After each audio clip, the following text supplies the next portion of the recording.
तो आप सभी को नमस्ते प्रणाम। मैं आपका अपना ठाकुर प्रखर सिंह और रात के 8 बज चुके हैं और कहानी का जो सिलसिला है बदस्तूर जारी है। आमतौर पे आप लोगों को आज तक जितनी भी कहानियां सुनाई, हर कहानी में मेरा पॉइंट ऑफ व्यू और उस कहानी में मेरी रिसर्चिंग मैं इस हिसाब से कम कर लेता था कि मुझे श्योर रहता था कि इसमें गलती किसकी है या फिर क्या हुआ है।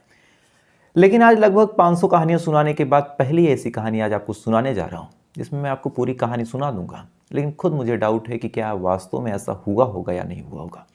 क्योंकि इस कहानी को सुनने के बाद और इस पूरी कहानी को जानने के बाद आप भी एक बार कंफ्यूज हो जाएंगे कि क्या जो कुछ मैंने कहा ये सच है, क्योंकि पुलिस और ऑन द रिकॉर्ड तो यही चीज़ें हुई। तो पूरी कहानी क्या है आपके सामने सिलसिलेवार तरीके से रखता हूँ। और इस कहानी की शुरुआत होती है हरियाणा के हिसार से। और ऐसा भी नहीं है कि कहानी बहुत पहले की है, कहानी इसी साल के इसी फरवरी महीने की है। दरअसल इसी हिसार की कॉलोनी में एक परिवार रहा करता था। अब चूंकि मामला कुछ ऐसा है इस वजह से मैं बहुत डिटेल तो नहीं दे सकता, लेकिन एक काल्पनिक नाम अगर मान के चलूं तो उस परिवार में एक क्लास 7th में पढ़ने वाली लड़की रहा करती थी जिसका नाम था दिव्या। पढ़ने लिखने में बेहद होशियार, घर परिवार तमाम लोगों का ख्याल रखती थी।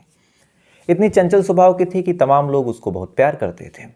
रोजाना अपने स्कूल के लिए जाती, स्कूल में अपनी क्लास को करती, क्लास करने के बाद वापस घर आती, अपना होमवर्क करती, उसके बाद ट्यूशन जाती, उसके बाद फिर घर पे आती। न ज़्यादा लोगों से मतलब था, न ज़्यादा कहीं घूमने फिरने जाती थी। पूरा परिवार उसके स्वभाव से खुश रहता था। तमाम चीज़ें बिल्कुल ठीक चल रही थी, वक्त धीरे धीरे गुजर रहा था। लेकिन इसी दौरान अभी इसी फरवरी महीने की बात है, अचानक से दिव्या के स्कूल से एक फ़ोन आता है। फ़ोन करने वाली उसकी क्लास टीचर होती है। फ़ोन करके दिव्या की माँ को बताती है कि आप स्कूल आ जाइए। अब ये चीज़ जब माँ ने सुना तो माँ थोड़ा सा परेशान हुई। उन्होंने कहा कि क्या हुआ, आप यूं ही अचानक से क्यों बुला रहे हैं। उस पर सामने वाली टीचर ने कहा कि आपकी जो बेटी दिव्या है उसकी तबीयत कुछ ख़राब लग रही है, तो उसको शायद हॉस्पिटल लेके जाना होगा। और ऐसा लग रहा है जैसे उसके पेट में बहुत भयानक दर्द है और वो कह रही है कि उसे घर जाना है, लिहाजा हमने आपको फ़ोन कर दिया। अब दिव्या की माँ जब ये बात सुनती है तो एक तरह से फ़ौरन परेशान हो जाती है। परेशान होकर फ़ौरन आनंद फानंद में स्कूल जाती है। जाने के बाद जब अपनी बेटी दिव्या को देखती है तो वास्तव में ऐसा लगता है कि दिव्या बहुत भयानक दर्द में है। उसके पेट में दर्द हो रहा, ऐसा लग रहा दर्द से कराह रही। फ़ौरन अपनी बेटी से पूछती है कि बेटा क्या हुआ। बेटी कुछ नहीं कहती, बस कहती है कि माँ मुझे घर लेके चलो। अब ज़्यादा अमीर लोग थे नहीं, ज़्यादा पैसे के साधन नहीं थे। दिव्या के जो फादर थे वो कहीं काम करते थे, लिहाजा दिव्या की माँ अकेले रिक्शे से आई थी, थोड़ी दूर पे घर था। तो जब अपनी बेटी को ऐसे दर्द में देखती हैं तो फ़ौरन अपनी बेटी से कहती हैं कि चलो घर चलते हैं। उसके बाद माँ बेटी दोनों पैदल पैदल आने लगते हैं। अब पहले कुछ देर तक रिक्शे का इंतज़ार किया, रिक्शा मिला नहीं। बिटिया को दर्द ज़्यादा था तो फ़ौरन हॉस्पिटल ले जाने के लिए पहले घर जाना जरूरी था, क्योंकि वहीं से पैसे वगैरह लेते हैं। तो पैदल ही दोनों माँ बेटी अब रास्ते पे चल रहे हैं। जैसे जैसे बेटी चल रही है उसके पेट में और भयानक दर्द हो रहा। अब जैसे जैसे बेटी को दर्द हो रहा, माँ बेचारी और परेशान, करे क्या बोले क्या।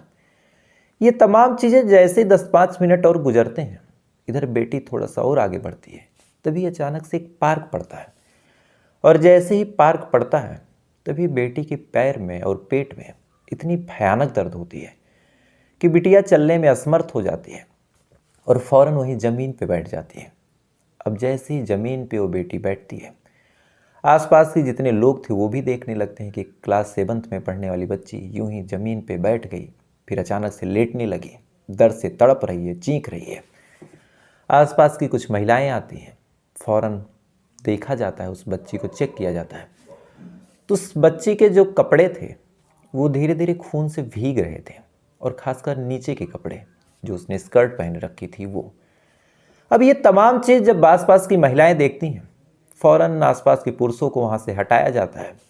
एक भली महिला वहाँ से साड़ी लेके आती है, उसको घेरा जाता है ताकि कोई पुरुष या फिर कोई लड़का ऐसी चीज़ ना देखे या फिर कोई वीडियो वगैरह ना बनाए। इसी बीच किसी ने 108 पे फ़ोन कर दिया, एम्बुलेंस आती है।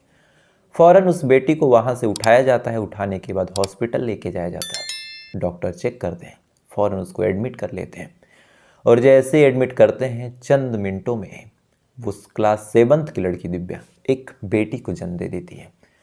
अब एक क्लास 7th की लड़की जब एक बेटी को जन्म देती है, फौरन जो डॉक्टर्स थे वो देखते हैं, देखने के बाद परेशान हो जाते हैं कि आखिर एक 7th की लड़की एक बेटी को जन्म कैसे दे दी, और ऐसा मामला था तो माँ को अभी तक जानकारी क्यों नहीं थी।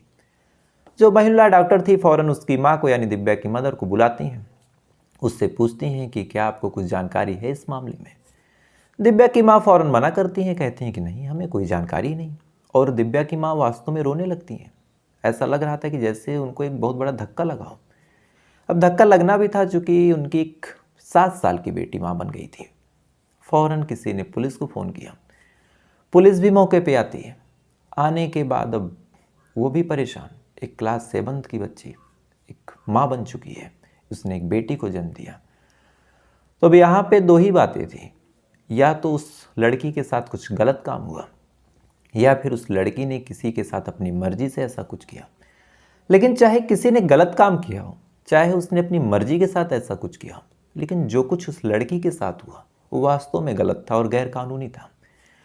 लिहाजा पुलिस वाले अब डॉक्टर से पूछते हैं कि हमें इस लड़की का स्टेटमेंट लेना है और इस लड़की से हमें पूछताछ करनी है, क्योंकि जिसने भी किया है, चाहे मर्जी से किया है चाहे ज़बरदस्ती किया है, मामला पॉक्सो का है। चूँकि लड़की एकदम नाबालिग है, क्लास 7 की है, तो जिसने भी किया है मामला पॉक्सो का ही है।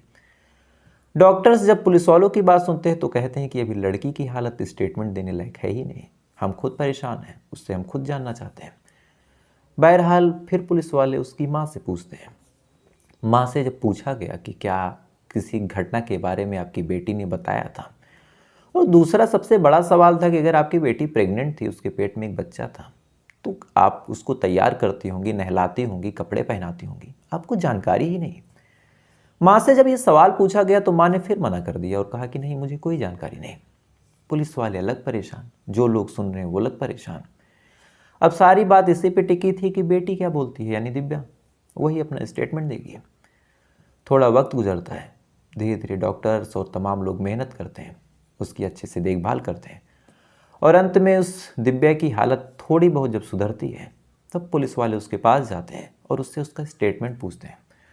और जब उस लड़की से उसका स्टेटमेंट पूछा गया और दिव्या ने जब अपना बयान दिया तो उसने जो कुछ कहा वास्तव में इंसानियत को कचोटने वाला है।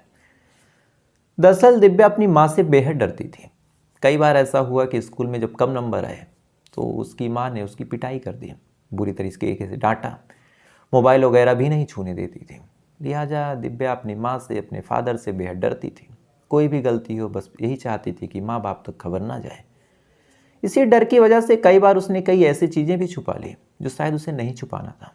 दरअसल बगल का ही एक लड़का है, अब लड़के का नाम अभी तक डिस्क्लोज नहीं किया गया है तो वो भी मैं आपको नहीं बता सकता। एक बार वो लड़का दिव्या को जब देखता है तो उससे बात करने की कोशिश करता है।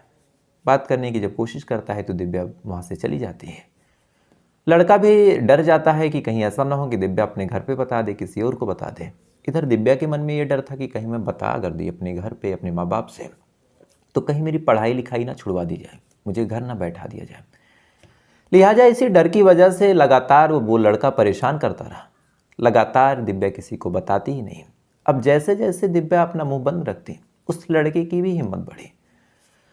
लगातार इससे बात करने की कोशिश करता, कभी चॉकलेट देता, कभी नंबर देने की कोशिश करता। लड़की जो थी दिव्या लगातार बर्दाश्त करती रही। यहीं से उस लड़के को हौसला मिलता रहा। और ऐसे ही एक दिन वो लड़का बैठ के ब्लू फिल्म देख रहा था। ब्लू फिल्म देखने के दौरान जब अचानक से अपनी नज़र फेरता है तो दिव्या अपनी कोचिंग के लिए जा रही थी। फ़ौरन वो जानता है कि दिव्या किसी को कुछ बताएगी नहीं, डरती है इसलिए किसी से कुछ कहेगी नहीं। यहीं से उस लड़के के मन में खौफनाक प्लान आता है। अपना मोबाइल अपनी पॉकेट में रखता है, दिव्या को वो फॉलो करता है और एक सुनसान जगह पे जाके दिव्या का एक तरह से अपहरण करता है। मुंह दबा के एक सुनसान जगह पे लेके जाता है। दिव्या डर जाती है, सहम जाती है, कुछ कह नहीं पाती। सुनसान जगह पे जाने के बाद पहले तो दिव्या के शरीर से एक एक कपड़े को अलग करता है, साथ ही धमकी देता है कि अगर तुम किसी को कुछ भी बताओगी तो मैं तुम्हारा वीडियो बनाऊंगा और इसको सोशल मीडिया पे डाल दूंगा और तुम बदनाम हो जाओगे और तुम्हारे माँ बाप आत्महत्या कर लेंगे। दिव्या एकदम डर जाती है, सहम जाती है। उसके बाद वो लड़का दिव्या की इज्जत के साथ खिलवाड़ करता है, उसके साथ रेप करता है और रेप भी इतना अननेचुरल और इतना अनसेफ करता है कि दिव्या प्रेग्नेंट हो जाती है। अपना मन भरने के बाद, उस लड़की की इज्जत आबरू लूटने के बाद फिर से वो लड़का इसको डराता धमकाता है और कहता है कि अगर तुमने इस घटना के बारे में कहीं भी कुछ कहा तो मुझसे बुरा कोई नहीं होगा। दिव्या चुपचाप अपने कपड़ों को जैसे तैसे करके समेटती है। वो क्लास 7 की बच्ची दर्द से तड़पती हुई पहले तो ट्यूशन जाती है, जाने के बाद वापस आती है। वो दर्द से तड़प रही थी लेकिन उसे कुछ समझ में नहीं आता कि किससे कहे, क्या कहे।